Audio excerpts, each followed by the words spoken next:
Iya, saya berubah dari bahan yang saya siapkan. Mari kita melihat kitab Markus. Saya pikir kita akan mengakhiri dari kitab Markus ini. Markus pasal terakhir, pasal yang ke-16 ayat yang ke-14 sampai ayat yang ke-20. Markus pasal 16, 14 sampai 20. Iya. Udah? Ini ada yang jalan-jalan. Oke. Markus 16, 14 sampai 20. Mari baca bersama-sama ya. 1, 2, ya. Akhirnya ia menampakkan diri kepada ke-11 orang itu ketika mereka sedang makan, dan ia mencela ketidakpercayaan dan kedegilan hati mereka. Oleh karena mereka tidak percaya kepada orang-orang yang telah melihat dia sesudah kebangkitannya. Lalu ia berkata kepada mereka, "Pergilah ke seluruh dunia, beritakanlah Injil kepada segala makhluk.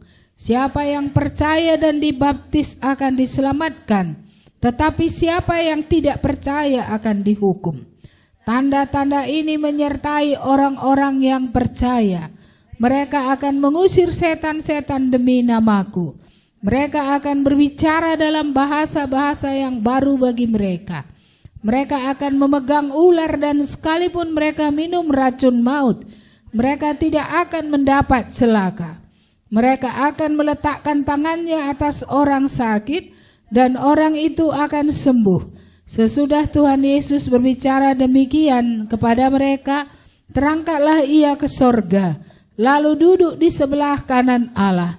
Mereka pun pergilah memberitakan Injil ke segala penjuru, dan Tuhan turut bekerja dan meneguhkan firman itu dengan tanda-tanda yang menyertainya. Ya, jadi ini tadi ada murid yang kayaknya enggak percaya dia bahwa Yesus telah bangkit. Padahal Yesus sendiri at least ya 3. Saya kalau udah bingung bahasa Inggrisnya keluar, bahasa Karonya entah di mana. Bahasa orang Karo, aturannya kan orang bahasa Karonya keluar ya. Ya, paling tidak ada 3 kali Yesus berbicara tentang kematiannya, dan dia juga ya 3 kali itu mengatakan juga soal kebangkitannya. Tapi sekalipun para perempuan Maria Magdalena dan Maria lain sudah memberitakan kepada murid-murid dia sudah bangkit, masih ada juga di antara mereka yang masih tadi istilahnya? Degil. Apa itu degil? Ya, kekeras ya, bebal ya. Iya, degil hatinya. Jadi dia belum percaya. Tapi luar biasa, semalam kan apa yang kita perlu teladani dari Tuhan. Salah satu semalam itu belum kita buat ayatnya, tapi soal kesabarannya itu ada disebutkan ya. Sabar kali Tuhan Yesus ini sama orang ini, pikirku. Karena sudah 3,5 tahun dia bersama mereka. Mereka sudah melihat bagaimana dia memberitakan firman. Sudah melihat mujizat-mujizat. Sudah banyak yang dilakukan oleh Tuhan. Tapi iman mereka ya nampaknya tentang kebangkitan ini belum percaya mereka. Karena memang impossible rasanya orang mati yang sudah dikuburkan bisa bangkit kembali. Tapi apa yang tidak mungkin bagi manusia itu mungkin bagi Allah. Apa susahnya sih bagi Allah untuk bangkit dari antara orang mati? Iya. Sampai si Thomas, masih ingat si Thomas? Apa katanya? Kalau belum kutaruh jariku, kucucukkan jariku ke tempat bekas tombak itu ya, di lambungnya itu, aku tidak akan percaya. Jadinya taruhnya jarinya di lambung Yesus. Karena ketika Yesus muncul di depannya, dia langsung berkata, "Ya Tuhanku dan Allahku." Apa Tuhan Yesus bilang? Berbahagialah orang yang tidak melihat namun percaya. Iya, kalau lihatnya baru percaya, nggak perlu iman di situ. Justru ya, iman itu percaya tidak kita lihat secara mata jasmani, tapi mata rohani kita ya itu melihat Tuhan. Sama dengan Roh Kudus. Apa nampak dia di dalam? Sebesar apa dia? Ya, dia Allah, lebih besarnya dari kita. Tapi dia di dalam, kan impossible juga ya kan? Tapi kenyataannya Roh Kudus tinggal di dalam orang percaya. Apa buktinya? Ada suara-suara di dalam berbicara kepada kita. Salah jalanmu itu si Anu, katanya kan. Kita dengar suara itu. Ya, dia ingatkan lagi gini ya kata firman Tuhan. Kenapa kau seperti itu? Ya, tapi kadang-kadang datang muncul satu suara lagi ya. Apa katanya? Ya ulah serius di bata katanya. Ya kan gitu dia ngomongnya, jangan serius-serius sekali lah bertuhan itu katanya. Apa kata roh setan? Roh setannya gak di dalam lagi ya, jangan pula nanti jadi salah pula doktrin kita. Seolah-olah orang yang sudah terima Tuhan Yesus masih bisa setanan. Gak bisa. Tapi pikiran-pikiran yang seperti pikiran setan, jarumnya itu ya, pikiran itu bisa dimasukkan ya. Perasaan-perasaan juga ya, dari kegelapan itu bisa dimasukkannya. Tapi setannya sendiri, pribadi daripada setan itu, malaikat itu gak bisa masuk. Tapi pikiran bisa. Masih ingat Petrus? Ketika Yesus berkata bahwa dia akan naik ke kayu salib. Janganlah itu terjadi padamu. Sampai Yesus serius banget dia. Dia bilang apa? Enyalah iblis. Coba. Kamu memikirkan pikiran manusia, kamu tidak memikirkan apa yang Allah pikirkan.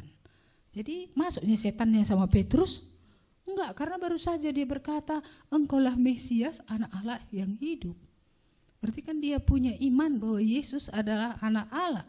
Dia adalah yang datang dari surga itu. Jadi bisa dia dimasuki? Enggak bisa. Tapi kok bisa pikirannya itu sejajar pula dengan pikiran setan kan? Iya, ini jadi masih bisa. Pikiran, perasaan itu kalau kita tidak careful ya, kalau kita tidak berhati-hati, maka itu nanti bisa masuk. Maka kita harus waspada setiap saat. Apa kata firman Tuhan? Berjaga-jagalah, lawanmu iblis berjalan keliling seperti singa. Dia mencari orang yang dapat ditelannya. Dia masih mencari kesempatan. Kalau Yesus yang adalah anak Allah saja, dia berani mencobainya. Jelas dia tahu siapa Yesus, jelas. Tapi dia berani mencobainya. Ketika lapar dicobai, ya, dicobai dengan ditawarkan untuk beroleh seluruh dunia tanpa susah-susah, tanpa harus menderita, tanpa harus mati di kayu salib. Ini kan banyak yang ditawarkan godaan-godaan seperti itu. Tapi saya senang dengan jawaban Tuhan Yesus, very simple, sangat sederhana, tapi itu berkuasa. Dia hanya bilang, ada tertulis, ada tertulis. Artinya apa? Ini firman Tuhan, ini dipakainya seperti pedang melawan kata-kata iblis itu. Sehingga ibarat panah tadi, datang panah iblis itu gugur. Datang lagi, gugur jatuh. Datang lagi, gugur. Makanya jangan tunggu. Udah diam dulu, tunggu dulu. Bagaimana menghadapi iblis ya? 3 hari lagi baru bereaksi. Ya sudah kena panahnya itu. Ini rahasia yang saya mau sampaikan kepada klien. Setelah kita bertobat, kita sudah punya perisai iman. Kita sudah punya ketopong keselamatan. Kita sudah punya ikat pinggang kebenaran. Kita sudah punya kasut kaki untuk memberitakan Injil. Dan kita punya pedang roh, yaitu firman Tuhan.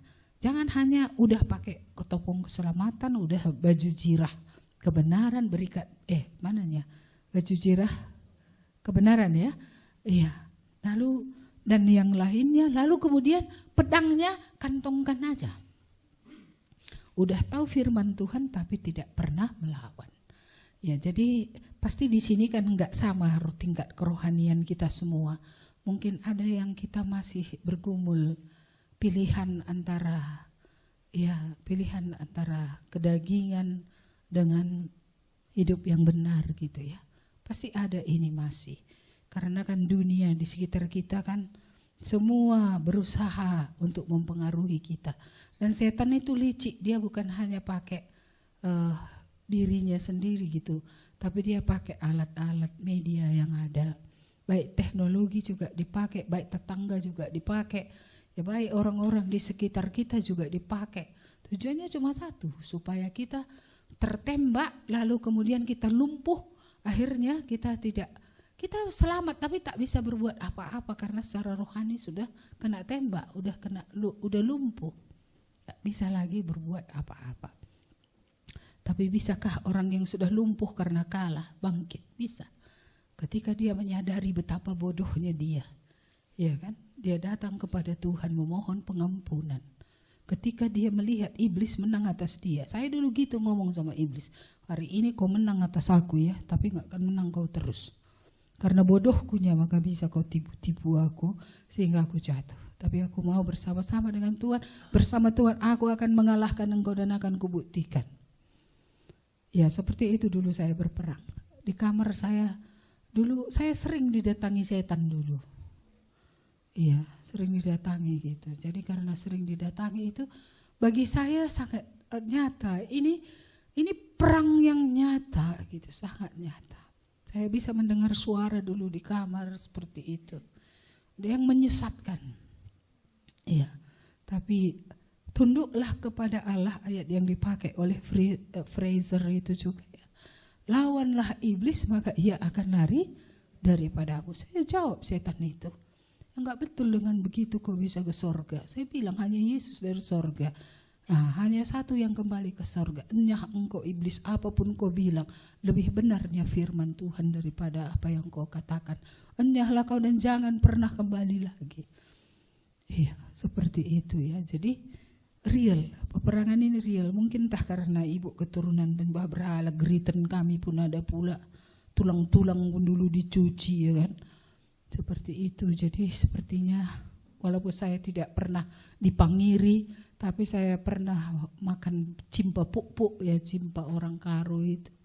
Ya, makanan yang sudah dipersembahkan kepada berhala saya pernah makan gitu. Ya, sebenarnya saya tidak terlalu berpengalaman dengan dunia roh, tapi Tuhan membuat saya mengerti gitu. Inilah gelap, inilah dari Tuhan. Dan akhirnya dengan memakai firman Tuhan melawan kegelapan itu. Ya seperti itu ya. Ya saya bersyukur akhirnya bisa berkemenangan dalam hal itu. Bahkan kemudian dalam pelayanan Tuhan menambahkan karunia membedakan roh. Makanya dulu kalau orang kayak kesetanan gitu, ini memang setan atau kejiwaan atau apa gitu. Dalam keadaan pelayanan camp penginjilan yang ada dulu, ya Tuhan memberi saya bisa melihat ini bukan setan, ini adalah kejiwaannya. Oh ini memang setan, ini harus ditengki. Pernah ada yang kami layani, muji Yesus pula setannya, coba kan lucu. Makanya kok bisa setan pula muji Yesus, kupikir. Tapi apa anehnya, karena setannya muji Yesus kan dengan bibir saja, bukan ada ketaatannya gitu. Akhirnya di situ saya tahu. Terus saya bilang, kau kan setan ya, dalam nama Yesus keluar kau dari si anu itu. Kiki, tahu dia katanya. Coba gimana nggak ada begitu? Kalian berani? Praktek.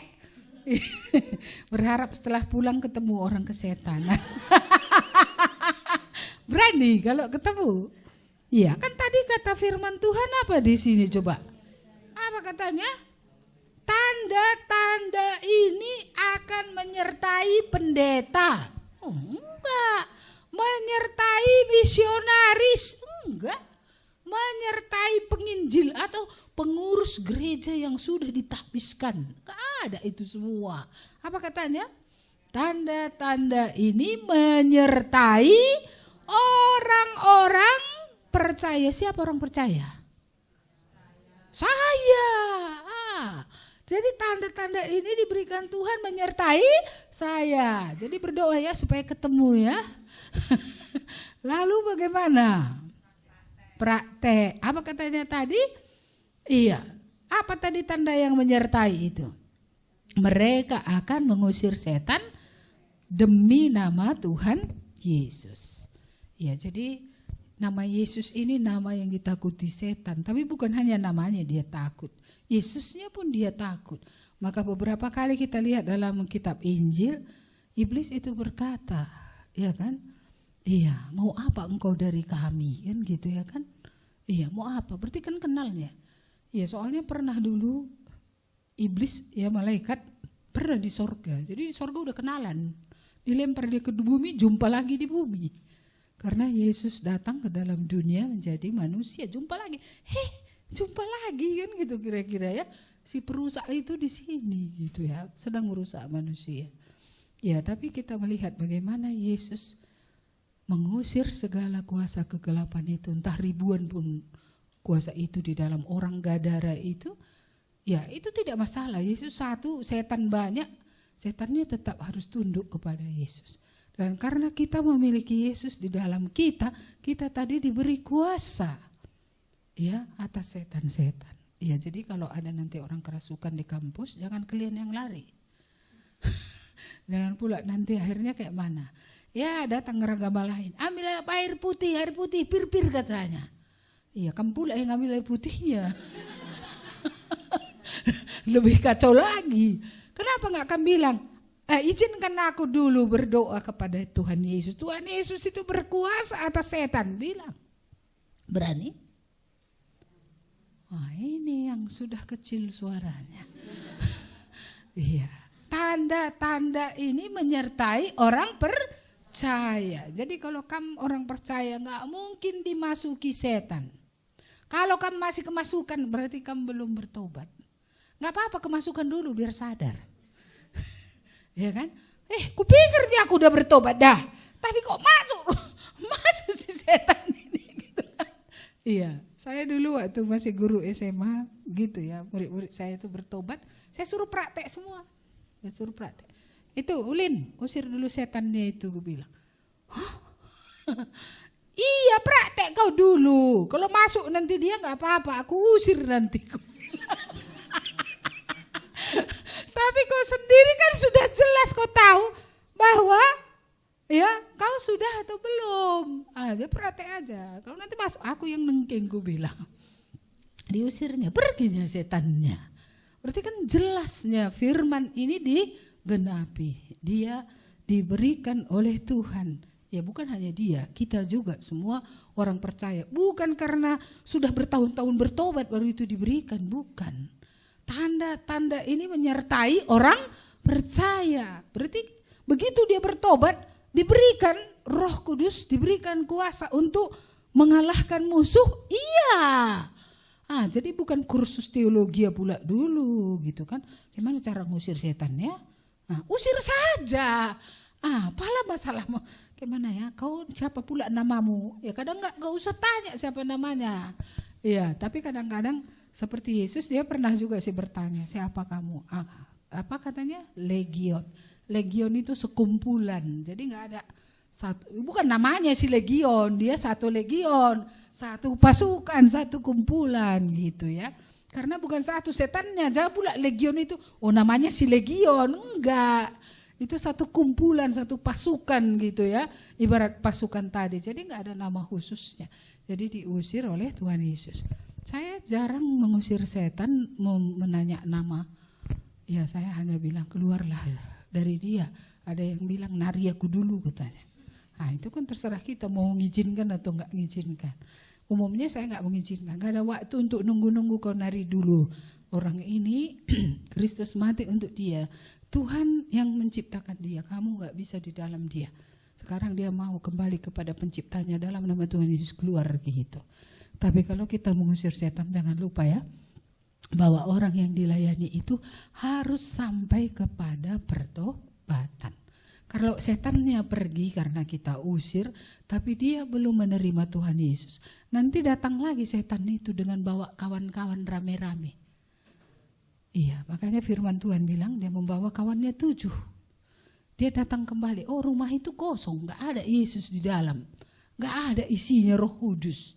Jadi masuklah dia dan merusak orang itu.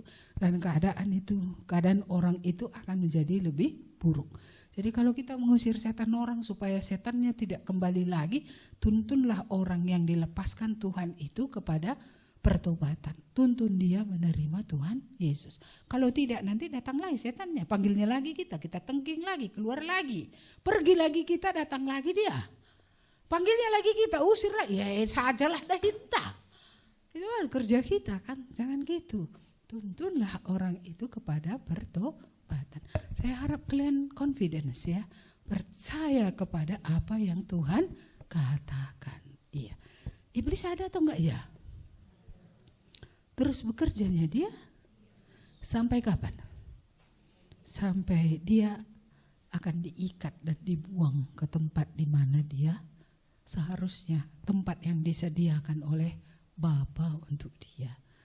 Ya, jadi tetap masih akan bekerja. Jadi kita akan berhadapan dengan orang-orang yang gelap. Kita sendiri kan pernah gelap. Iya, ada di antara kita yang diusir setan dari kita ketika kita datang kepada Tuhan. Orang baik-baik pula ini semua ya, nggak pala kerasukan kali lah. Ada ya. Iya. Sumia. Iya, saya nggak ingat siapa saja.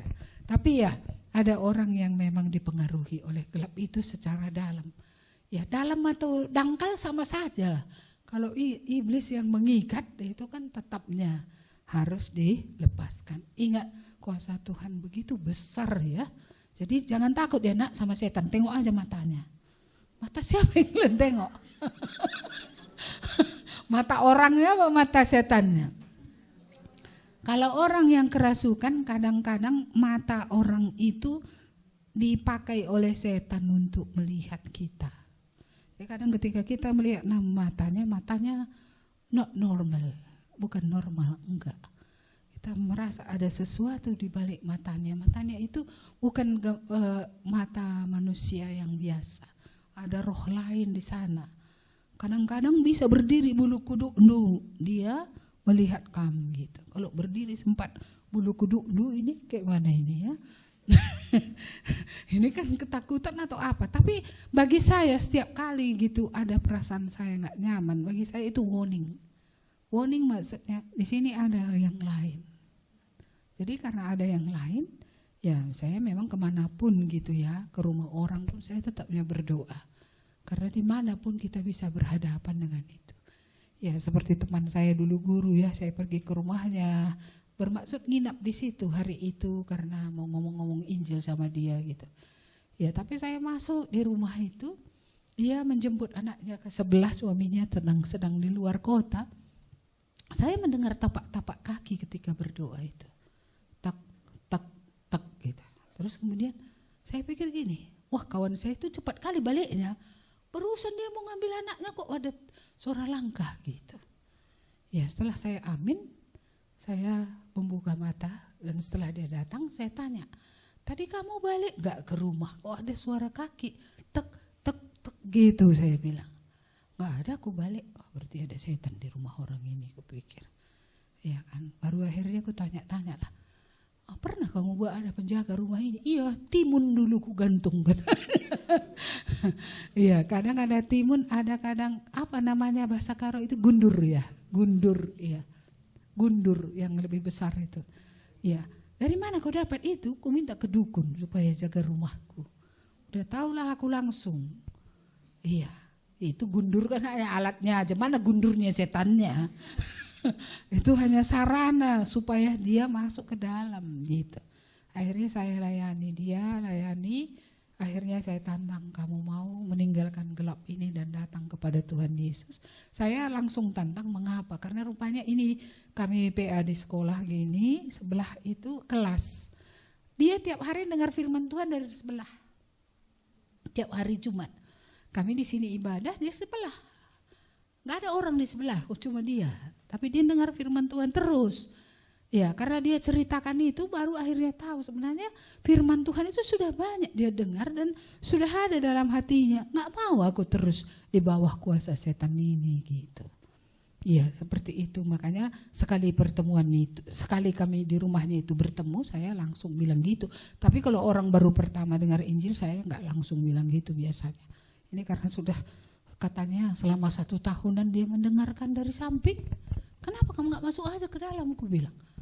Iya, aku pikir apa katanya itu kan untuk siswa, agak segan-segan dia lah. Karena itu kan pelayanan siswa di sekolah. Ya tapi kan guru lain juga ada yang hadir, tapi dia waktu itu segan. Ya, dan akhirnya ketika saya suruh dia berdoa, dipegang iblis itu lehernya itu. Gitu. Dia menyebut nama Yesus. Iya, nggak bisa keluar, nggak keluar nama Yesus itu. Itu pertama kali loh saya melayani, susah banget kan? Gimana ini kan gitu ya kan? Ya itulah yang saya ingat lagi firman ini, dan saya ingat ini kalau saya usir setannya tidak keluar, Allah yang akan malu, Tuhan Yesus yang malu karena Dia yang mengatakan ini janjinya, dan saya percaya waktu itu janjinya ini pasti akan digenapi. Walaupun agak gemetar awalnya, nyanyi pula dulu kan, ngadapi setan nyanyi, sebenarnya nggak apa-apa sih nyanyi. Setelah itu baru saya berdoa, baru saya usir dalam nama Yesus. Bagusnya memang pelayanan kuasa gelap begini jangan sendirian. Bagusnya kalau bisa 2 orang. Supaya yang satu boleh berdoa, yang satu lagi boleh bicara. Tapi kalau enggak ada orang lain lakukan saja. Tapi saya usulkan buka mata. Jangan tutup mata ngusir setan. Dalam nama Yesus tutup mata enggak bisa. Itu memang harus betul-betul buka mata. Buka mata. Sehingga kalau misalnya ada dulu rombongan orang gereja, ya gereja tetangga lah gitu ya kan. Mereka pergi ke desa gitu.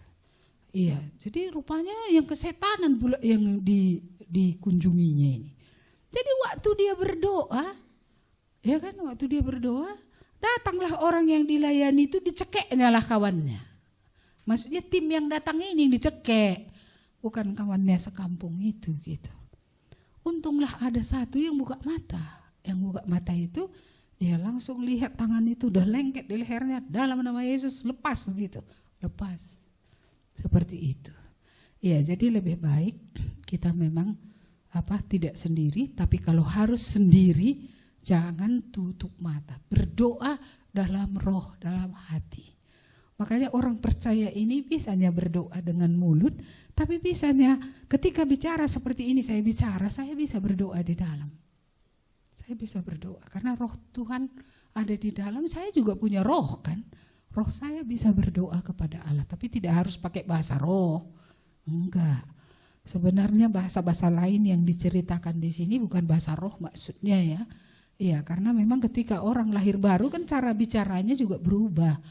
Makanya kalau pernah dulu taruh orang tua anu sesuatu di bibir ini, asalkan ngomong pedas sekali, perlunya dibawa itu kepada Tuhan. Siapa tahu ada di antara kita asal ngomong loh, sakit kali gitu ya.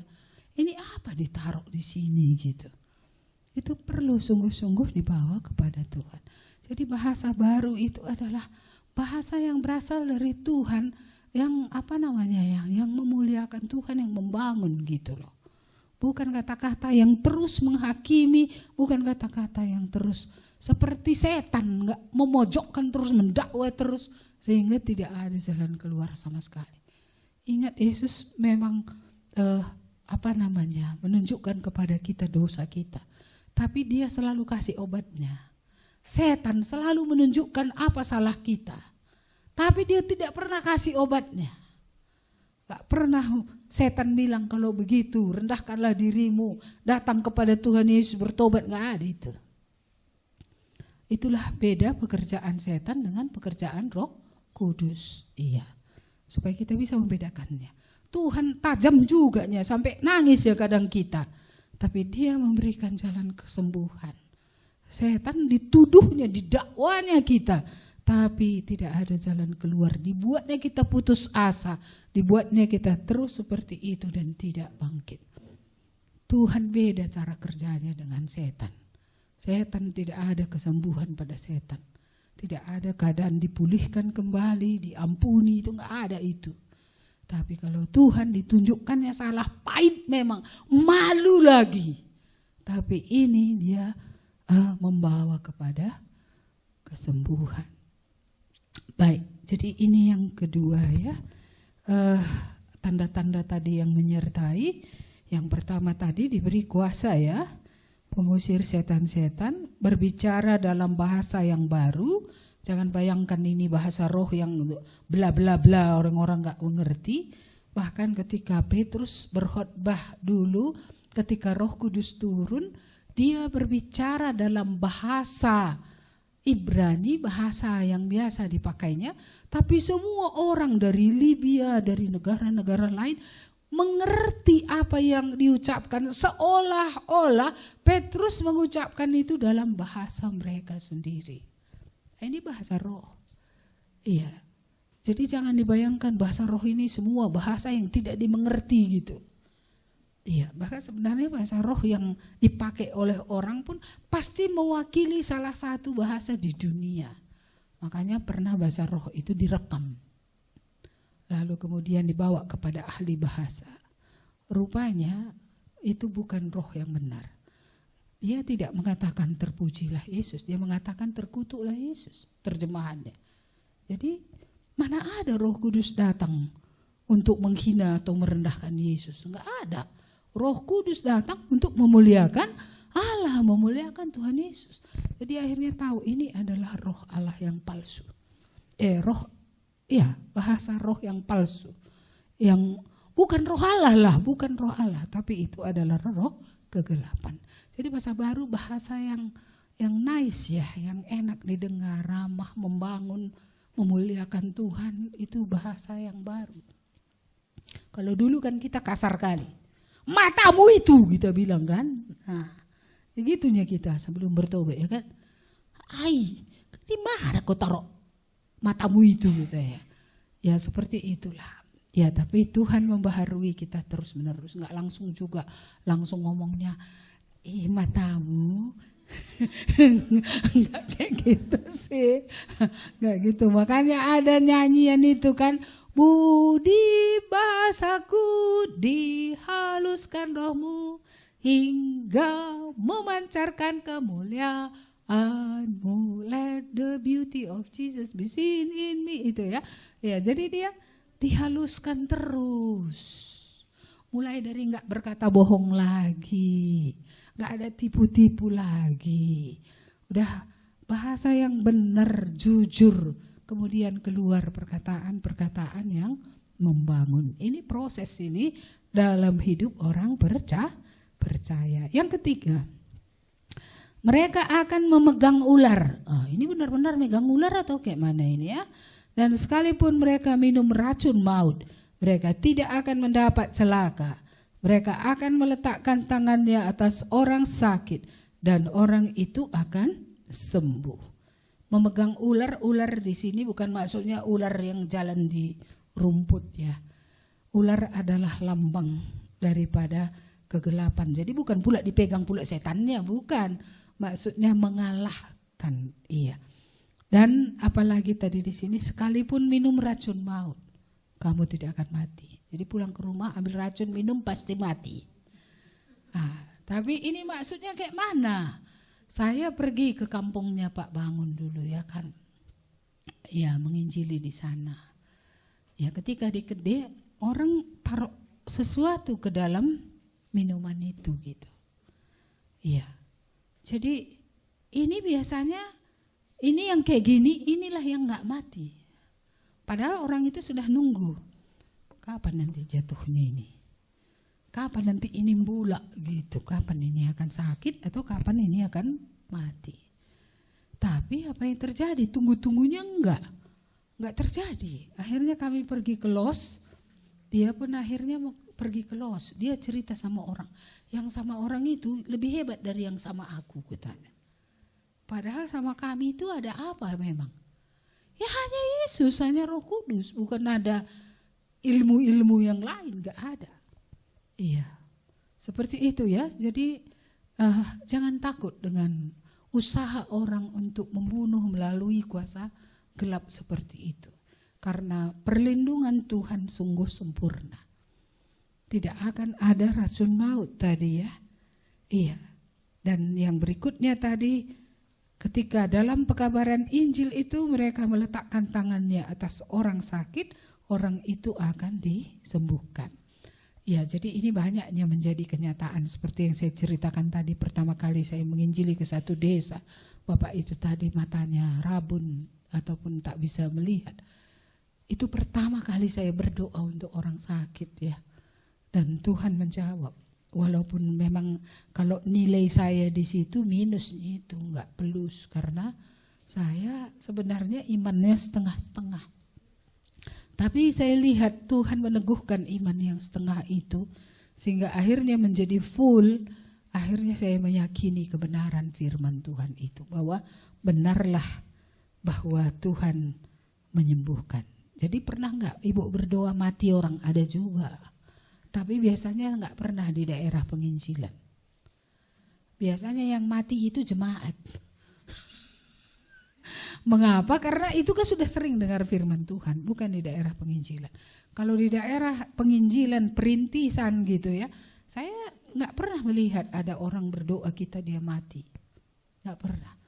Karena di situ masih dibutuhkan tanda-tanda yang meneguhkan kebenaran firman itu.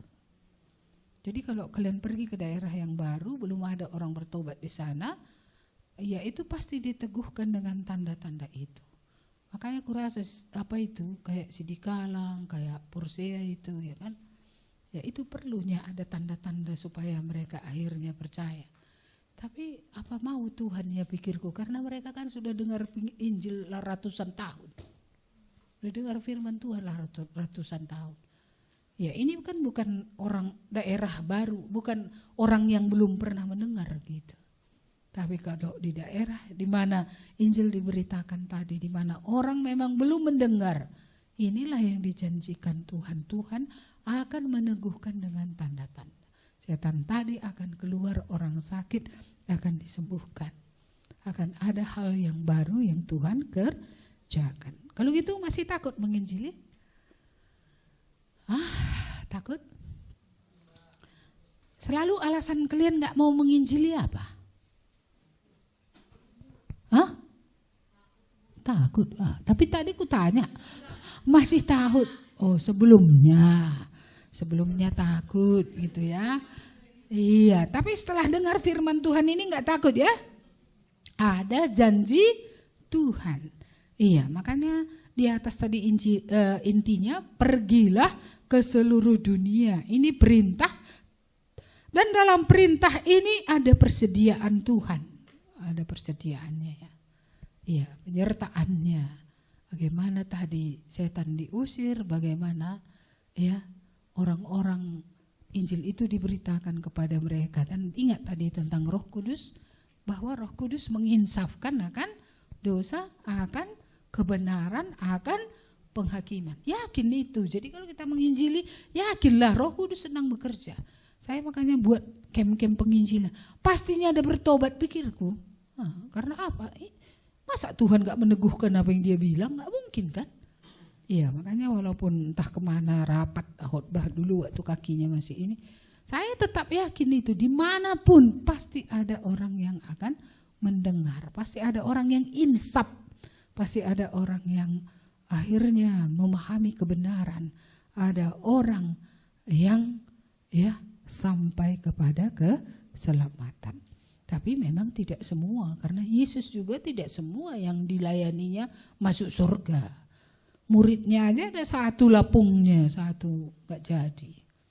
Ya, jadi apalagi saya dibandingkan Tuhan Yesus kan gitu ya. Walaupun pengaruh Billy Graham lebih hebat dari saya segini, Billy Graham segini, gak masalah lah.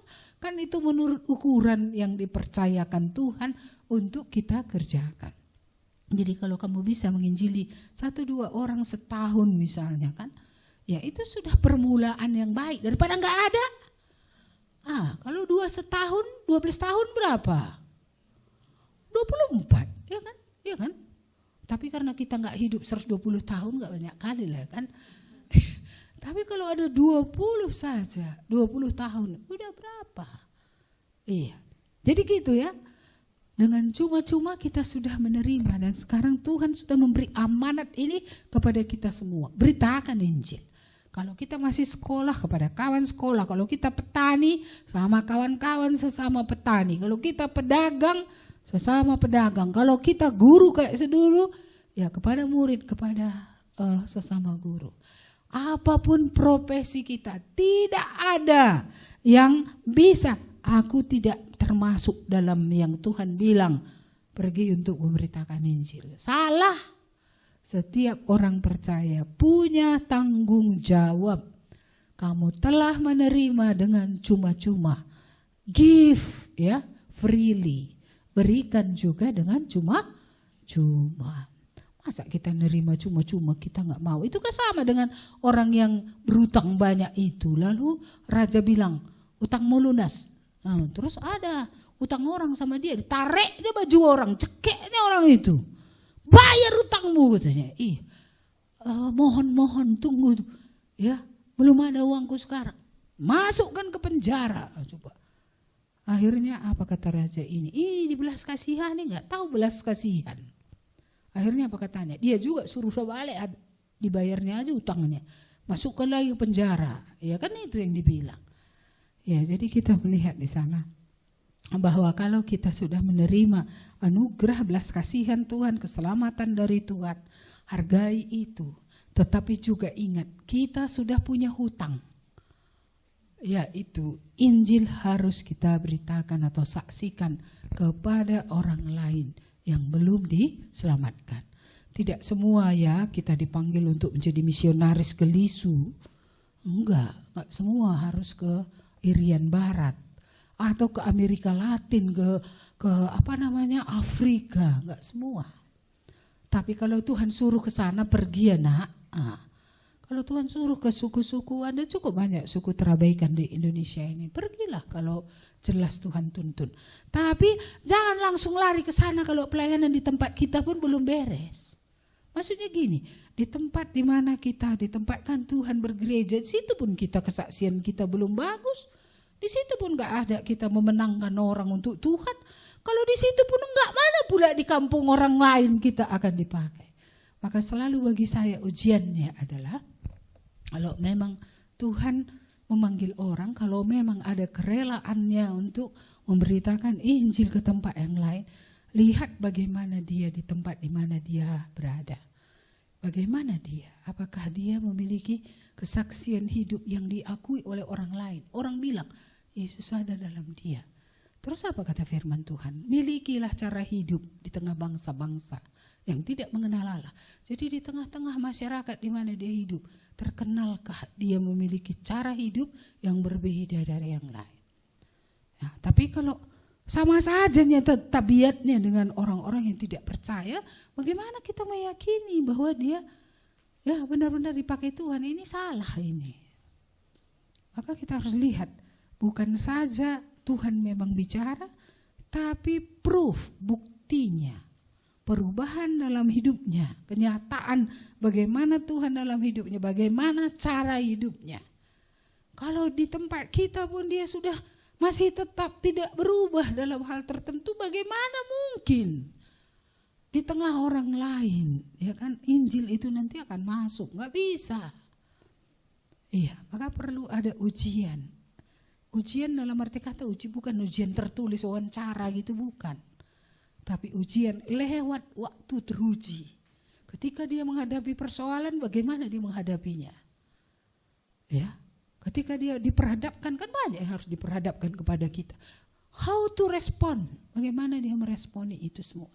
Itulah gambaran rohaninya. Ya, jadi kalau gambaran rohaninya, cara hidupnya, ya, tidak seperti orang yang memang menjadi milik Tuhan. Ini kan bahaya kalau kita utus nanti dia di sana. Ya, makanya ada misionaris pergi ke sana berzinah di sana. Ya, ini kan ngeri ini, kesaksian menjadi lebih buruk lagi. Ada pula yang belum pun bertobat, orang menikah dengan orang yang belum bertobat di lokasi pelayanan. Ini dilema yang sangat berat di tengah-tengah misi, terutama kalau gereja mengutus atau misi mengutus, badan misi mengutus. Ini kan Akan ada dulu yang waktu saya di Singapura itu, saya mendengar sebuah kasus. Dia menjadi depresi, stres. Tapi bukan hanya depresi dan stres lalu dia datang kepada Tuhan. Tapi depresi dan stres itu membawa dia kepada keadaan ketidaktaatan. Iya, jadi akhirnya menjadi buah bibir di lapangan. Nama Tuhan tercela. Makanya kita harus sangat hati-hati. Tidak cukup orang sekolah teologi, tidak cukup orang punya kemampuan. Ya, memiliki karakter yang benar, respon yang benar terhadap permasalahan itu perlu. Selain peneguhan dari Tuhan bahwa ketika dia menyampaikan kebenaran, hati orang mengerti, hati orang berbalik kepada Tuhan dan lewat hidupnya ada orang diselamatkan. Karena orang-orang yang tidak full time pun bisa dipakai seperti Ananias tadi seperti Priscilla, Aquila gitu. Seperti orang-orang lain yang bukan full time yang juga bisa membawa orang kepada keselamatan. Satu hal praktis lagi yang saya ingin sampaikan, bagaimana memulainya. Mulailah dengan melihat adakah di sekitar kita orang yang membutuhkan Tuhan Yesus. Lalu kemudian berdoa untuk orang itu. Lalu bangunlah hubungan, bukan pacaran ya. Iya, membangun hubungan baik, persaudaraan seperti itu. Lalu kalau kita sudah sering komunikasi, mulailah dari hal-hal biasa. Jangan langsung, kalau kamu tidak ke surga, kalau kamu tidak percaya, kamu tidak ke surga, enggak gitu. Dari hal biasa seperti Yesus dengan perempuan Samaria itu. Dia bicara soal air dulu, baru kemudian masuk ke air hidup yang memberikan kehidupan, yang membuat tidak akan haus lagi, yang membuat ya perempuan yang yang tidak pernah puas itu di dalam air hidup itu nanti dia akan menemukan kepuasan. Dari sana baru dia masuk. Jadi dari hal biasa ke hal rohani. Dari hal biasa ke hal rohani masuk ya. Itu pun berdoa di dalam roh tadi sambil kita ngomong. Kapan ya waktunya masuk Tuhan? Memasukkan nilai rohani ini di sini gitu. Tuhan akan menuntun, Tuhan akan memberikan kepekaan sehingga kita tahu dari hal biasa tadi dia membuka diri. Kita bisa memasukkan, saya dulu sering berdoa begini, berilah aku satu kalimat yang kunci. Yang kalau orang ini kan di sudahku gitu atau diangkut, kalimat kunci ini nanti walaupun tadi banyak perkataan tapi ada satu kalimat kunci yang akan terus dia ingat sehingga kalaupun nanti enggak bertemu lagi, orang lain nanti bertemu lagi dengan dia, kalimat itu tidak akan pernah hilang. Itu sering saya doakan. Give me one sentence, Lord. Ya, yang dibutuhkan oleh orang itu. Supaya kalaupun dia tidak bertobat pada pertemuan pertama itu. One day, satu waktu nanti. Karena perkataan ini lengket, tidak hilang. Ini akan mengingatkan dia lagi. Adanya orang yang ibu layani bertobat ketika ketemu di bus gitu, ada. Ada yang kemudian berjumpa lagi, lalu dia bilang, kamu dulu yang di mobil itu cerita sama aku tentang Yesus. Sekarang aku sudah menjadi percaya gitu. Ya, orang bule juga pernah di bus itu pas ke Kuala. Dia dari Bukit Lawang, saya naik di Kuala pulang kembali ke Medan. Dia mencari Tuhan, dia mencari kebenaran, dia mau pergi ke kota lain, belajar agama yang lain supaya bisa menemukan Tuhan. Tapi 1,5 jam ke Medan itu waktu yang cukup saya ceritakan sama dia. Ya, siapa Tuhan yang sungguhnya gitu. Pertama saya permisi sih, saya tanya, kamu mau gak kalau kita ngomong hal-hal yang rohani? Dia bilang mau. Maukah, bolehkah saya cerita? Bagaimana saya yakin yang mana Tuhan, yang mana yang bisa mengampuni dosa membawa ke sorga? Dia bilang oke, please. Saya cerita. Di mobil itu dia terima Tuhan Yesusnya. Lalu dia bilang, gak perlu lagi kami pergi ke provinsi lain mencari Tuhan. Kami sudah menemukan, aku akan pulang dan aku akan ceritakan ini kepada saudara-saudaraku di Denmark. Jadi bisa satu kali orang bertemu bertobat, saya satu kali cuma dilayani bertobat. Tapi saya memang sudah sering sekolah minggu dulu, udah banyak tahu kisahnya. Tapi nggak tahu apa hubungannya dengan saya. Satu kali saya mendengar khotbah, saya tidak seperti orang lain 1 tahun PA gitu, enggak. 1 kali saya mendengar Injil. 1 kali itu cukup meyakinkan saya oleh Roh Kudus. Inilah yang kau cari dari masa remajamu. Inilah Tuhan yang benar. Ininya yang harus kau ikuti. Ini yang berkuasa mengampuni dosamu. 1 hari, 1 kali, bukan 1 hari, 1 khotbah itu sudah membawa saya berbalik dari hidup saya lama, datang kepada Tuhan, datang kepada pertobatan. Cuma dulu masih ada hal tentang dosa ini gak pernah saya dengar kayak mana cara menyelesaikannya.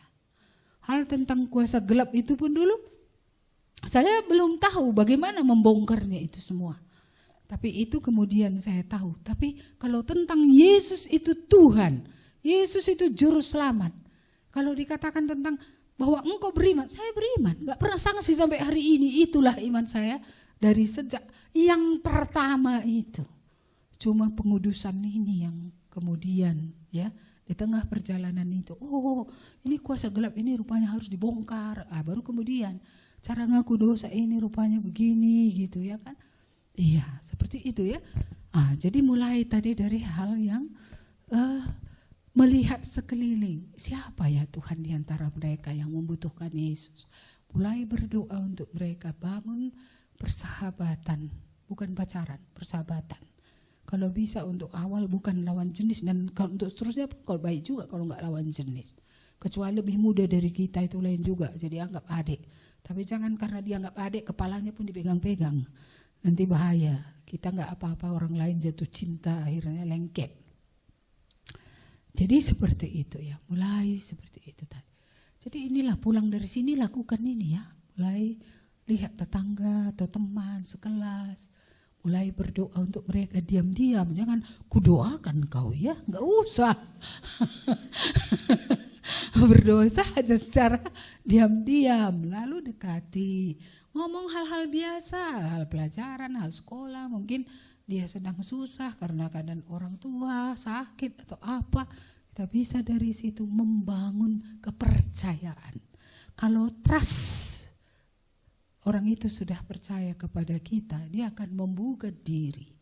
Dan itu lebih memudahkan Injil itu masuk, terutama kepada orang-orang dari agama-agama lain.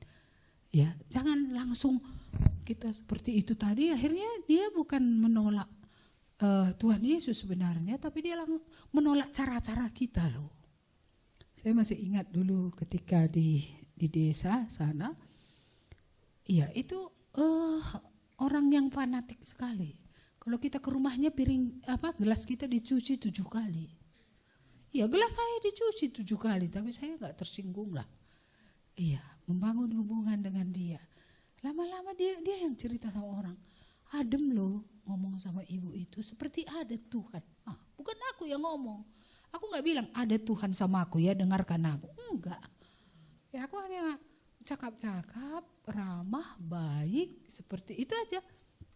Terus karena orang saudara sepupu ini kan pikir orang Kristen ini jorok-jorok, mungkin kencing pun gak cebok gitu.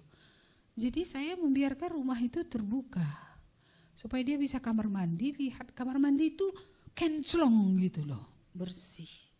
Karena selalu mereka identikkan kita ini kotor.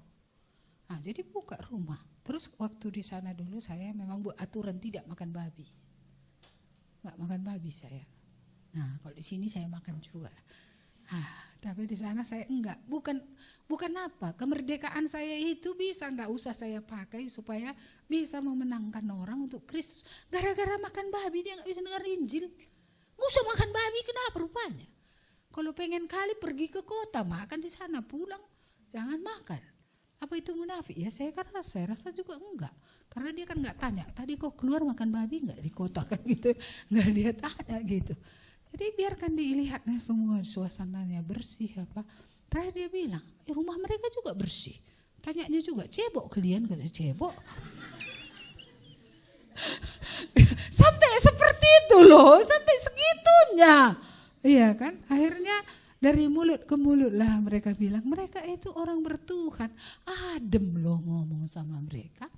Setelah dia percaya barulah dia juga yang nanya, bukan aku yang nanya. Dia yang nanya, kenapa kamu baik? Mulailah.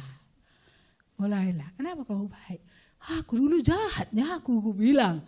Ceritalah aku bagaimana cerita jahat di luar Tuhan Yesus. Lalu ceritalah aku kayak mana.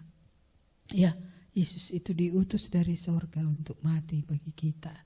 Ya, sampailah Injil itu. Ya, lalu kemudian ketika dia sakit kanker ya, saya tanya, kamu nggak mau nggak kamu dibuatin jus? Ya, kalau dulu awak ke situ gelas sawah aja dicuci 7 kali, ini ditawari jus, ya mau katanya. Ya saya buat jus, nggak apa-apa berkorban jus kan, berapalah jus, mahal ya, ya buat jus. Antarkan gitu, ya dia merasa ini. Lalu ketika dia kemo dulu, saya nawarkan diri, aku jaga anakmu ya gitu. Iya, begitulah perjuangan untuk membawa jiwa kepada Tuhan. Aku mau jaga anakmu, tinggalkan aja anakmu sini. Ya terakhir itu ada dia itu abangnya camat di daerah itu. Abangnya itu pun jadinya melihat gitu. Iya, kesaksian kita sangat baik mereka lihat gitu. Dan ketika saya bertanya, bolehkah aku berdoa kepada Tuhan Yesus untuk kamu? Di situ abangnya itu. Kalau abangnya itu bilang nggak boleh, saya nggak berdoa. Kalau dia pun bilang nggak usah, nggak berdoa saya. Saya menghormati kebebasan manusia. Kalau mau binasa pun silakan pilih. Tapi kalau masih boleh selamat, saya ingin dia selamat. Saya akan berusaha dengan cara yang saya mengerti disuruh oleh Tuhan supaya dia sampai kepada keselamatan. Iya, jadi kami jaga anaknya. Ya, berdoa tadi pun akhirnya diizinkan. Terakhir itulah dia bilang, kalau aku terima Yesus, kalau aku percaya Yesus ini mengampuni dosaku, haruskah aku pindah agama? Nah, ini kan agak susah menjawabnya. Jadi saya harus jelaskan juga, agama tidak pernah menyelamatkan. Entah agama apapun itu, agama Kristen pun gak ke surganya orang. Jadi yang menyelamatkan adalah pribadi Yesus yang datang dari surga itu gitu. Jadi kalau dia menerima Yesus ini, itu menyelamatkan dia. Akibat dari menerima Yesus ini nanti dia harus mengisi rohaninya, itu lain ceritanya kan. Tapi kan bukan agama yang menyelamatkan. Iya, jadi seperti itulah kisah yang pernah terjadi bertahun-tahun yang lalu.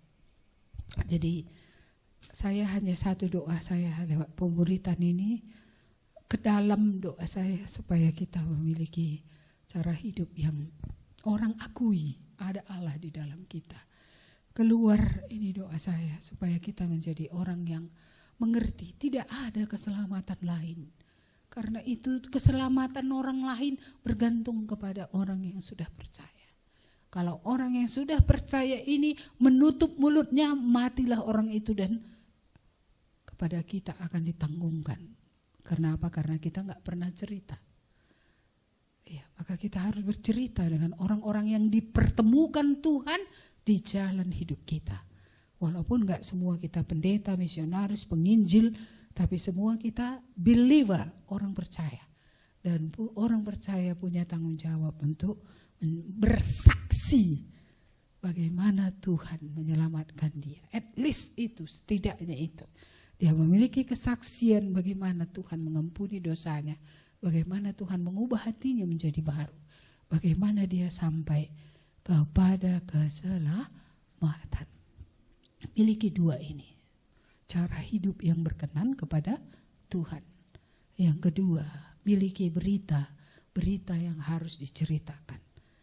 Apakah itu berupa kesaksian, apakah itu kalau kalian pakai media, tapi jangan media terus tadi ya, HP terus ya.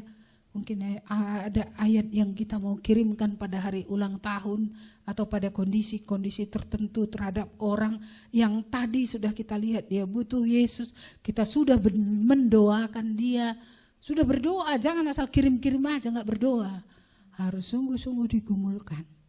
Ya, supaya akhirnya melalui hidupmu akan ada orang sampai kepada keselamatan. Iya, waktunya habis pas jam 3. Tapi saya memberi kesempatan untuk bertanya 2 orang saja sebelum, atau nggak usah bertanya, bersaksi aja ya. Ya, bersaksi apa yang kalian dapat ya, boleh ya? Ya, mari kita nyanyi Ku Tak Mau Hidup Percuma. Lalu siapa yang mau membagi apa yang didapatnya di retreat yang pertama ini gitu ya, boleh. Iya, gelasnya silahkan dikeluarkan. Iya.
Menghemat waktu cepat-cepat ya. Jangan terlalu rendah hati semua. Akhirnya maunya dia gitu ya. Silakan, adakah? Ayo. Yuk. Enggak ada? Dengan rela hati, mari.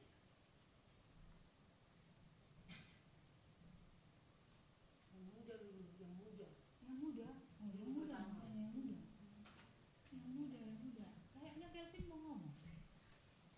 Iya, Pin. Ayo. Orang kan nengok aku berarti. Ayo, Nak. Ya, bagi berkat aja apa yang kamu mengerti dalam retreat ini ke depan ya.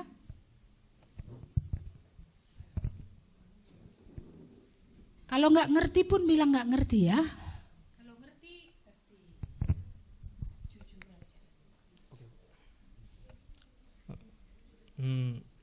Selamat sore semuanya.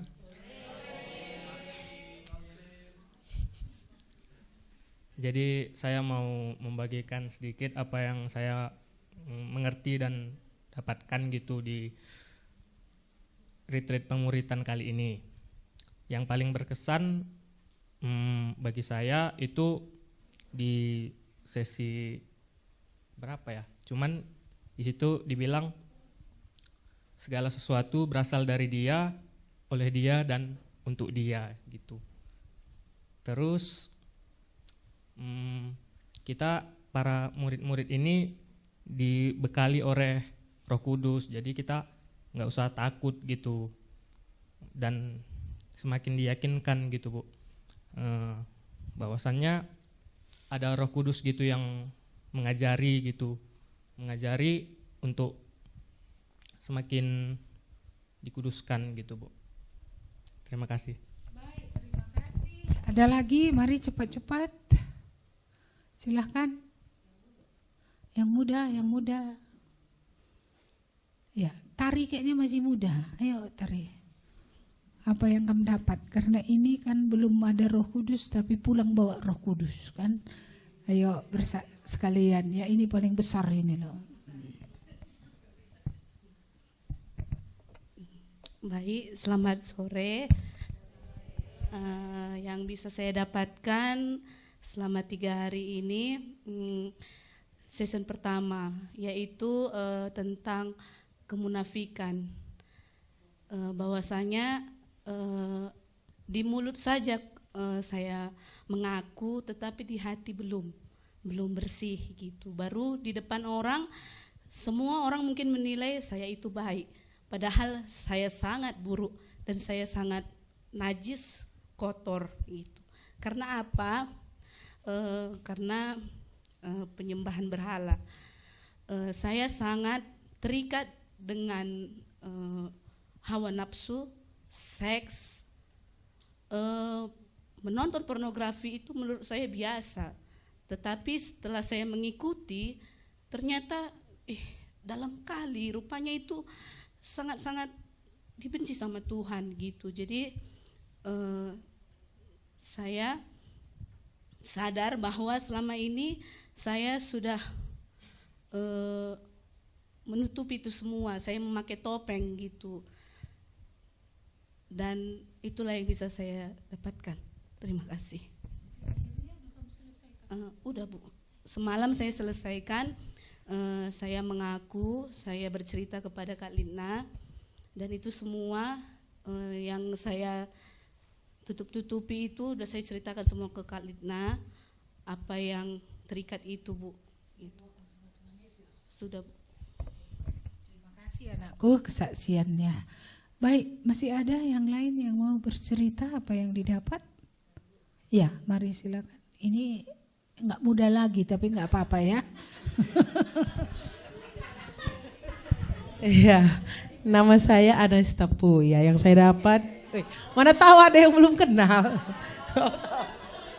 Iya, yang saya dapat banyak ya, hampir di semua season gitu. Cuman memang sebelum retreat ini pun, sebelum kesini pun saya berdoa gitu, Tuhan, saya mau ngikutin retreat pemuritan gitu. Jadi saya itu mau kayak di charger gitulah kira-kira ini ya. Jadi saya berdoa waktu itu karena mikirnya gini, kayaknya nanti bahannya kan itu gitu. Maksudnya selama ini juga kita belajar pemuritan gitu kan, nanti itu juga nya. Cuman aku mau Tuhan hal yang baru yang aku dapat di sana gitu, dan berdoa juga sehubungan dengan peneguhan panggilan itu gitu, dan itulah yang waktu itu kudoakan. Jadi dari semua season yang ada ini, yang ada 8 season ini, yang karena singkat tadi ya Bu, jadi yang tentang untuk apa aku ditebus itu yang menjadi berkat gitu ya. Untuk apa aku ditebus, yaitu untuk saat mengerjakan pekerjaan baik. Itulah yang waktu itu yang ku dapat gitu ya, untuk melakukan pekerjaan yang baik yang Tuhan sudah siapkan sebelumnya dan Tuhan mau kita hidup di dalamnya gitu. Jadi beberapa hari di sini tuh saya flashback gitu ya. Walaupun nggak sampai akhirnya ke ini waktu soal panggilan ini gitu ya, nggak ini langsung dari awal bertobat gitu, tapi saya lihat bagaimana cara Tuhan itu gitu. Artinya itu waktunya Tuhan, sampai saya akhirnya mengerti ini yang Tuhan mau gitu. Jadi setelah di sini ini saya semakin diteguhkan gitu ya. Artinya memang ini yang Tuhan mau, pekerjaan baik ini yang Tuhan mau, dan Tuhan mau saya memberi artinya seluruh hidup saya di situ gitu. Jadi makanya kan salah satu seperti apa juga murid yang mengikuti teladan Yesus itu tentang berdoa itu gitu. Jadi saya lihat iya ya, aku selama ini nggak seperti itu gitu. Artinya dulu memang mungkin iya gitu berdoa itu gitu. Tapi ada masa-masa kayak film itu tadi gitu ya. Ada masa-masa merasa kok aku kayaknya sendiri di sini berjuang gitu, menurutku gitu ya. Tapi dan itu membuat akhirnya berhenti frustasi gitu. Jadi kan misalnya kalau udah ku tengok nanti kayak si Fraser itu tadi kan, ketika dilihat orang yang dia layani tadi balik lagi ke penyembahan berhala itu kan, dia mikir ini enggak ya gitu, dan membuat dia ragu gitu. Akhirnya bahkan ketika di jalan itu tadi pun dia kan dilihat nih orang itu menyelakukan sembah-sembahan itu gitu. Jadi itu membuat dia depresi gitu. Aku juga sempat sampai di situ gitu kan. Kok kayaknya aku merasa sendiri ya gitu. Jadi ketika di sini nih yang ku dapat itu bagaimana di doa itu gitu. Artinya kan doa itu menunjukkan keintiman kita dengan Tuhan itu, relasi itu gitu. Jadi iya ya Tuhan yang ini, kayak bilang Ibu semalam kan, kadang kita minta tampi Tuhan itu, biar ku tampilah yang ini gitu kan. Jadi aku pun gitu, yang ini gue salah ku doakan, ini enggak apa ini, udah ini yang ini enggak usah gitu. Jadi ketika di sini tuh seperti Tuhan munculkan gitu ya. Ini harus kau banyak doakan gitu. Ketika kau banyak berdoa kan kau lihatnya bedanya gitu. Jadi ya walaupun dari sekian banyak season ini, inilah yang paling berkesan, dan ketika itu ku dapat, iya Tuhan aku mau aku bikin lah nanti daftarnya ini gitu. Jadi ya semangat sih pulang dari sini gitu. Makanya aku bilang tadi sama, aku lupa tadi siapa kawanku jalan sebelah tadi kan, siap ini kita diutus ke serigala, aku bilang gitu, seperti domba ke serigala pulang dari sini kan kayaknya aman gitu, pulang nanti ke sana kan ya udah bertemu lagi dengan serigala tadi gitu. Jadi itu yang bisa kubagikan. Terima kasih. Cepat, siapa lagi?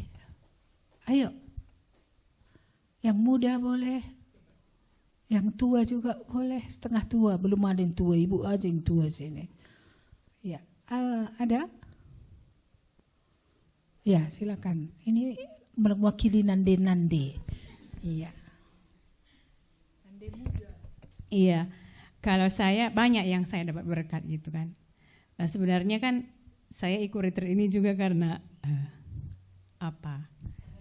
ditelepon ibu.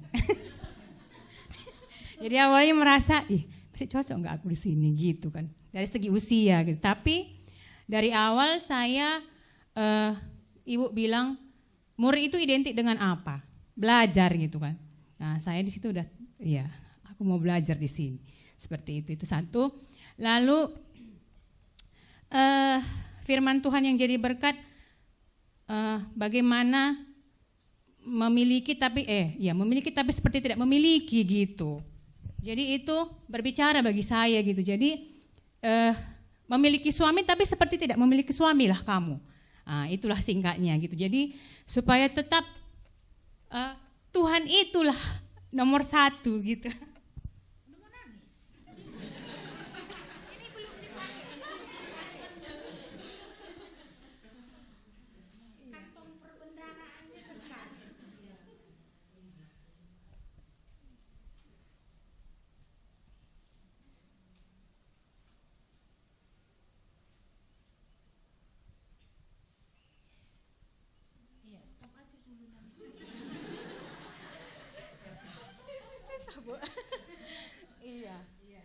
Dia kalau udah ngalir baru bisa lanjut lagi gitu. Ya. Jadi itu yang dalam bagi saya gitu. Jadi bagaimana dalam mengasihi Tuhan itu gitu. Lalu yang jadi berkat lagi film semalam gitu ya, bahwa penglihatan itu yang film itu gitu, bahwa jadi orang-orang yang di sekitar saya itu seperti orang-orang yang sebenarnya di dalam lautan gitu, yang sudah gini-gini tangannya gitu. Tapi aku yang sudah keluar dari situ kok enggak kulihat itu gitu. Jadi selama ini egois sekali lah aku ini gitu. Aku enggak mengerti apa yang membuat hatiku ini kok takut gitu kalau sama orang dewasa gitu, sama kawan-kawan kerjaku gitu. Tapi kalau sama anak-anak, aku bisa gitu, ada hatiku mengasihi dan berdoa untuk mereka, menginjili gitu, memberitakan firman Tuhan gitu. Itu yang di dalam hatiku. Juga untuk tetangga gitu, kalau mendoakannya mau gitu, tapi untuk bercerita itu, ya semalam itu seperti serasa ditampar lah rasanya saya gitu, bahwa ya mati mereka satu-satu Tuhan gitu. Dan itu yang jadi berkat bagiku gitu. Jadi pulang dari sini ada semangatku untuk memberitakan Injil lagi, berdoa supaya hidup makin berguna di tangan Tuhan gitu. Itu aja lah Bu, makasih. Ya silakan, mari cepat-cepat. Siapa lagi? Mari. Iya, ini katanya mau pulang hari Jumat. Ternyata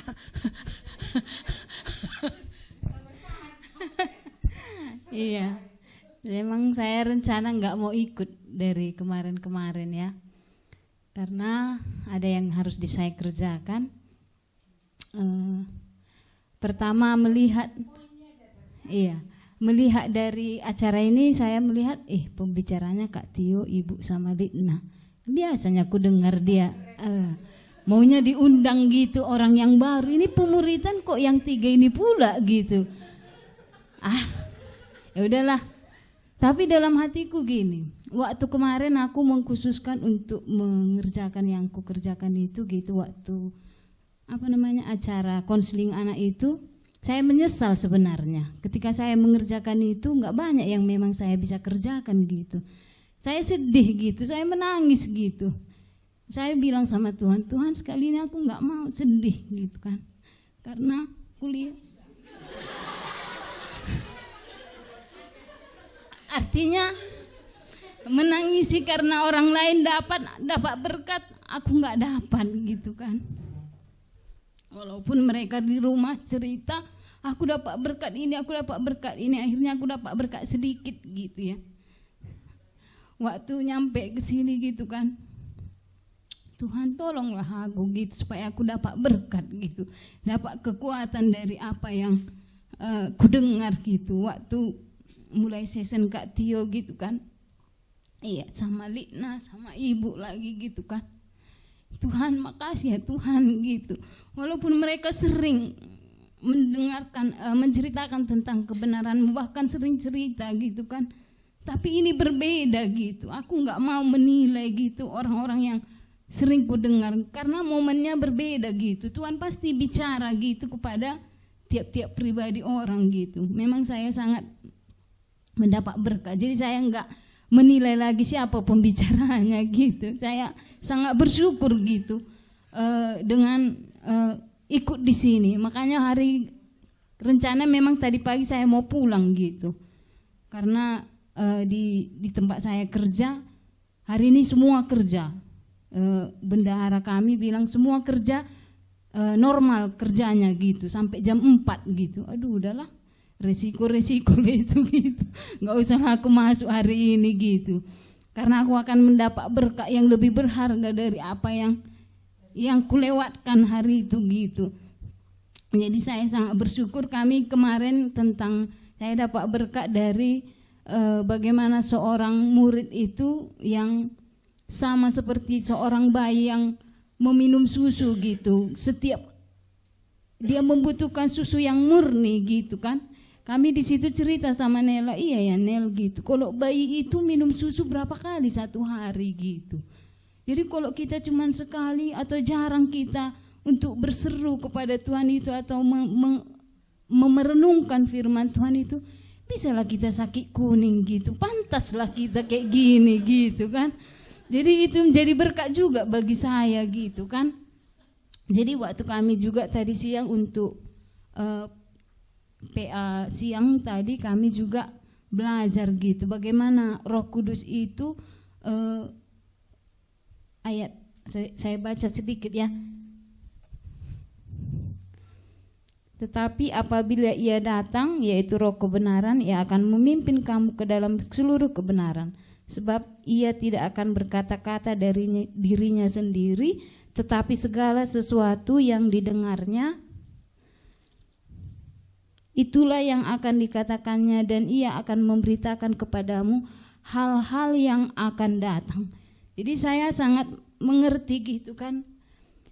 Selama ini kalau kita udah percaya gitu ada Roh Kudus gitu, saya tidak melihat bahwa kualitas roh yang ada padaku ini sama kualitasnya sama seperti Yesus waktu dulu bekerja, waktu dia hidup gitu. Jadi apa yang perlu kutakutkan gitu.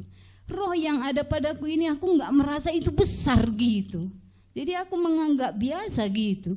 Jadi waktu ini aku belajar, iya ya Tuhan gitu. Kok selama ini kok aku anggap Roh Kudus itu kecil gitu. Yang sudah memimpin aku itu kok kecil gitu. Iya, itulah yang boleh aku dapat berkat, Bu. Terima kasih. Pasti masih disimpan banyak lagi, tapi itu dulu ya. Oke, ada lagi kah? Ayo 1-2 orang lagi sebelum kita tutup dan kita pulang. Adakah 2 orang lagi? Siapa?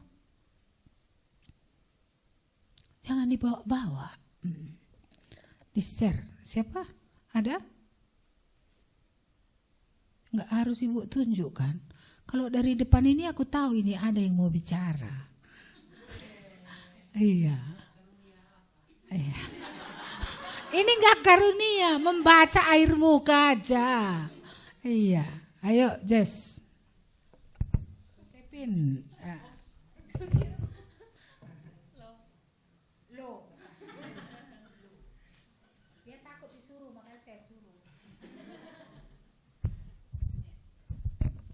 Oke, selamat sore untuk kita semua. Kurang tak? Mas, banyak sebenarnya dari tiap sesi kan dapat berkat. Cuman satu gitu, itu tadi pekerjaan Roh Kudus tadi, dia akan menunjuk dan memperbaiki kesalahan. Dari sini banyak sih kulihat Tuhan membukakan hal-hal mengapa belakangan ini imanku makin menurun gitu, apa sih penyebabnya gitu, yang selama ini pun aku sendiri nggak tahu kenapa gitu. Cuman Tuhan sudah membukakan itu kan, dan bakal nanti aku bawa gitu sama Tuhan gitu Bu. Baru apa tadi ya, satu juga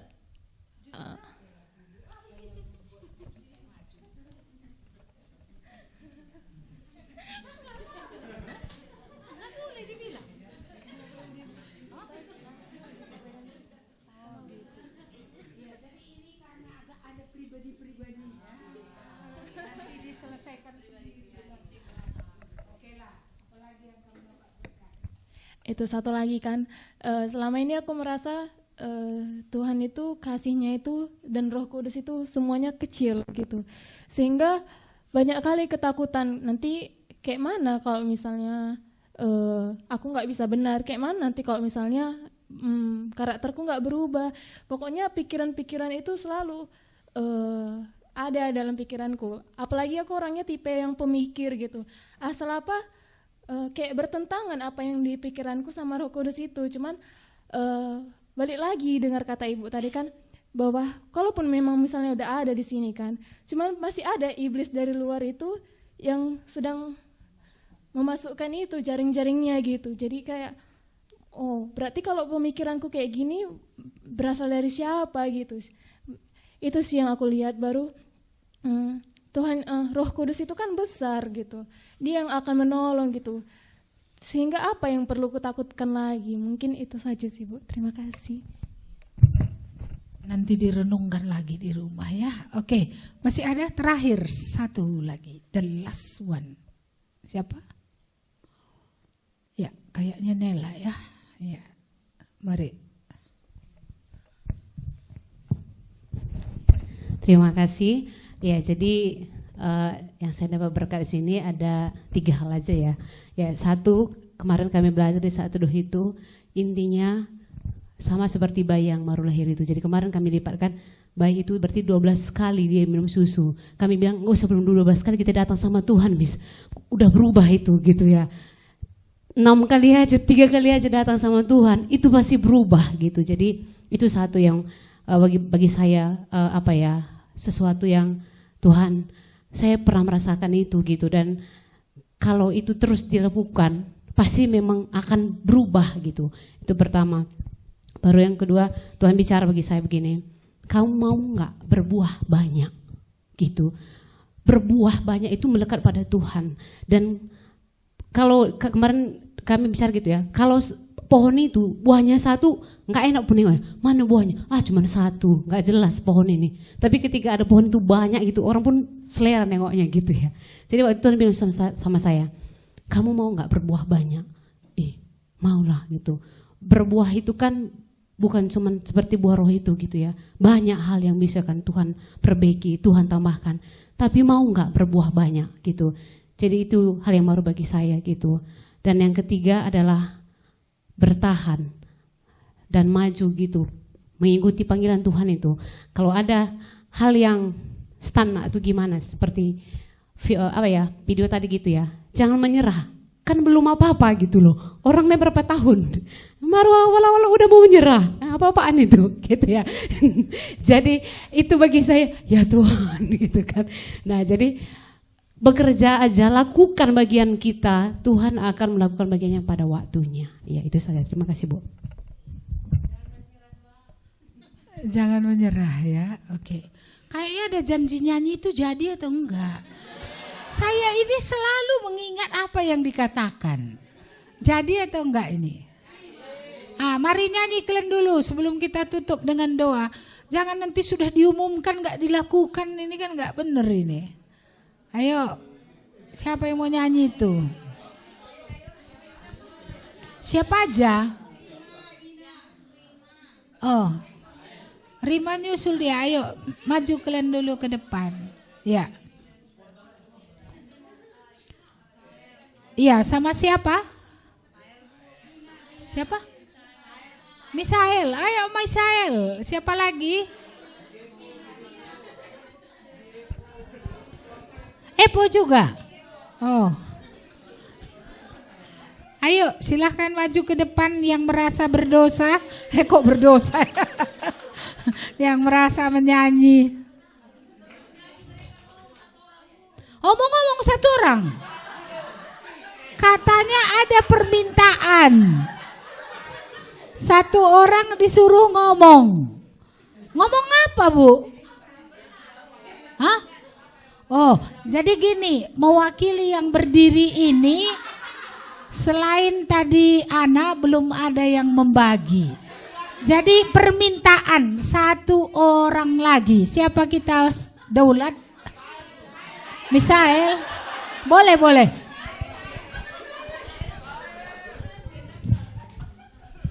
Shalom untuk kita semua. Selamat sore. Dan di sini saya akan menceritakan apa yang dapat berkat selama pemuritan ini. Di sesi pertama Ibu menceritakan di mana kalau kita tidak fokus untuk mengenal Tuhan itu kayak kapal yang masih terikat dengan jangkarnya, nggak akan bisa lari kemana-mana dari dosa itu gitu. Tapi akhir-akhir ini kami belajar terutama dengan kelompok PA dengan Miss Tio di situ menceritakan kuncinya untuk melepaskan itu kita harus kayak yang kita tonton tadi seperti film tadi, dia yang melepaskan semua untuk mengikut Tuhan gitu. Sekian dari saya, terima kasih. Terima kasih. Cukup satu orang? Oke, silahkan nyanyi.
Terima kasih ya, puji Tuhan.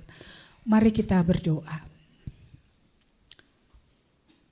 Tuhan, kami bersyukur untuk pekerjaan Roh Kudus. Kami bersyukur untuk setiap firman, baik lewat saat teduh, baik lewat PA, baik lewat pemberitaan dari mimbar, dari depannya Tuhan. Kami mengucap syukur.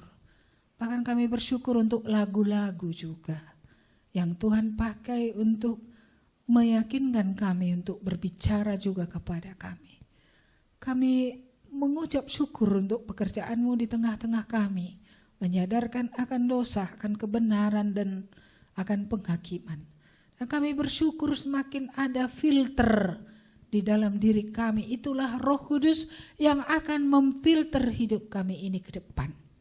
Apa yang masuk ke dalam hidup kami ini, supaya lewat filter ini, apa yang tidak membangun, apa yang tidak memuliakan Tuhan, kami tidak membiarkan diri kami untuk dimasuki bahkan dikuasai ya Tuhan.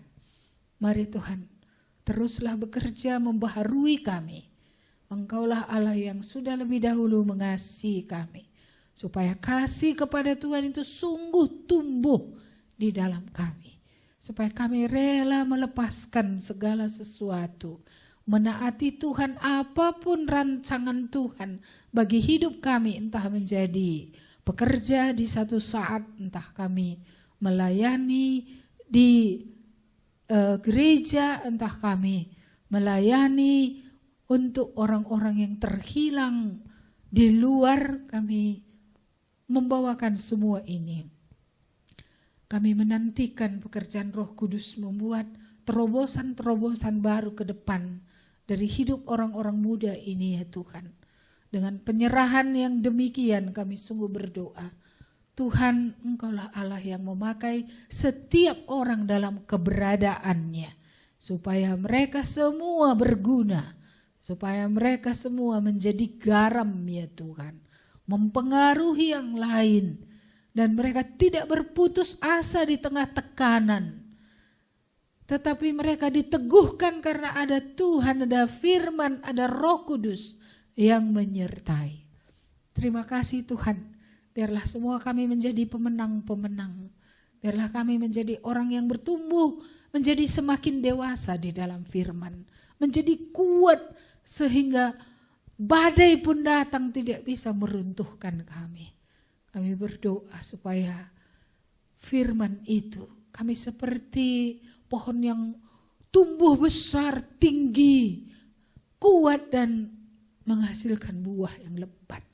Kiranya Roh-Mu yang terus bekerja, pasti banyaknya semua kami mendapat berkat. Tapi kami tidak memiliki waktu untuk menceritakan semuanya. Tapi kami menunggu buahnya, pekerjaan Roh Kudus dalam hidup kami. Maka kalau hari ini kami kembali ke serigala-serigala, ke tengah masyarakat di mana kami hidup, kami memiliki keyakinan yang kokoh bahwa karena Tuhan kami menang, kami juga diberi kuasa untuk menang. Dan kami akan mengalahkan serigala itu karena Yesus, karena firman, karena kesaksian hidup, karena hidup kami yang sudah diserahkan kepada Tuhan, karena kami tidak mengasihi nyawa kami, tapi mengasihi Tuhan dan mau kehendak Tuhan jadi dalam hidup kami. Seperti yang kau katakan, bahwa kesaksian hidup kami akan mengalahkan musuh itu ya Tuhan. Bahkan membuat musuh itu akan lari. Terima kasih Bapa, mau berdoa supaya setiap orang akan ditolong Tuhan untuk menang. Dan setiap orang Tuhan tolong untuk menjadi orang yang bersaksi bagi Tuhan. Orang yang menjadi kawan sekerja Tuhan. Baik lewat studi, baik lewat pekerjaan, baik lewat panggilan khusus. Supaya tidak ada seorang pun yang tidak akan membawa jiwa kepada Tuhan. Biarlah perkataan firman-Mu, perkataan Paulus menjadi perkataan hati kami hari ini. Celakalah kami kalau kami sudah diselamatkan, tapi kami tidak memberitakan kabar baik Injil kepada orang lain. Tuhan, biarlah dengan kekuatan pertolongan-Mu, Engkau sendiri yang mengutus kami kembali ke dalam dunia. Engkau sendiri yang berkata, Engkau menyertai kami, bahkan memberikan kuasa, memberikan tanda-tanda, meneguhkan pekerjaan tangan kami, meneguhkan setiap firman yang kami sampaikan. Kami mengucap syukur. Kita akan pulang dari tempat ini, arahkanlah hati kita kepada Tuhan. Firman Tuhan berkata, Tuhan memberkati dan melindungi engkau. Tuhan menyinari engkau dengan wajah-Nya dan memberikan kepadamu kasih karunia. Tuhan menghadapkan wajah-Nya kepadamu dan memberikan engkau damai sejahtera. Betapa banyaknya yang akan Tuhan buat dalam hidupmu. Biarlah engkau terus taat kepada Tuhan dalam hidupmu. Demi nama Tuhan Yesus, kami mengucap syukur dan kami berdoa. Amin. Bapa terima kasih. Bapa terima kasih. Bapa terima kasih Bapa di dalam surga, ku berterima kasih. Amin. Kita doakan satu lagi mengenai tim dapur, saya lupa. Mari kita berdoa. Terima kasih Tuhan untuk tim dapur yang sudah masak untuk kami. Kami bersyukur untuk mereka semua. Biarlah Tuhan sendiri yang memberkati mereka untuk apapun yang mereka lakukan untuk Tuhan. Supaya acara ini bisa berjalan, kami tidak terlambat dan semua acara boleh berjalan dengan baik. Dan kami juga menyerahkan kendaraan yang akan membawa kami pulang. Ada yang akan pulang ke kampung, ada yang pulang ke Medan, ada yang naik angkot, ada yang naik mobil-mobil pribadi, ada yang naik kereta juga. Kami berdoa memohon perlindungan Tuhan di jalan, supaya kami boleh sampai di tempat di mana kami tinggal semua dengan pertolongan-Mu. Terima kasih Bapa, dalam nama Yesus kami berdoa. Amin. Tuhan memberkati, sampai jumpa di pemuritan yang berikutnya.